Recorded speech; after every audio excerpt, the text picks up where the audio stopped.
Welcome. In this, we're going to be talking about developing a product strategy. If you're new here, my name is Aryan, and I'm building these videos from the Product Playbook written by my friend Eric Yang. There's a link to all of his great resources in the description. First, what is a strategy? There are a plethora of different definitions, often saying things similar to each other, but the playbook describes it as strategy is simultaneously a roadmap, vision, and a reason for why a product will win. So let's break it down a bit better. According to Jackie Bavaro, there are three essential elements to a product strategy. These are vision, framework, and roadmap. A vision is pretty self-explanatory, but it is what the future looks like for your product. We've covered vision previously, but here's some quick advice. Listen to relevant signals. So many inputs exist that taking on every need is a recipe for failure. Focus on the signals that matter most and align with your product vision and goals, while being mindful of balancing feasibility and impact. Visions are produced through alignment, and to do so, have the necessary conversations to check if the vision supports overarching business goals, and also allow inputs from your product team to make sure their knowledge is reflected in the decision. The next is frameworks. These include market bets, pillars, principles, and the user.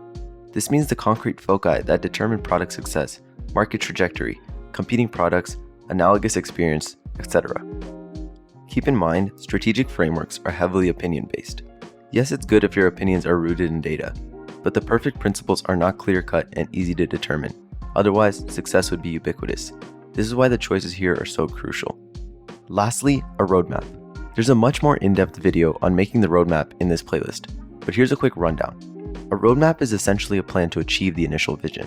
Oftentimes, roadmaps are ambitious in their time frame to be adaptable to any situation, and they are also constantly changing to reflect any new information such as consumer data or the competitive landscape.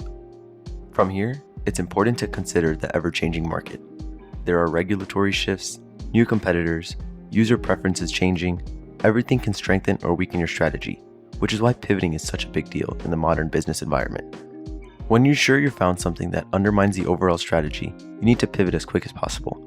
This is a core feature built into Agile teams, and why having agility in general is so crucial for product teams, especially in nascent industries.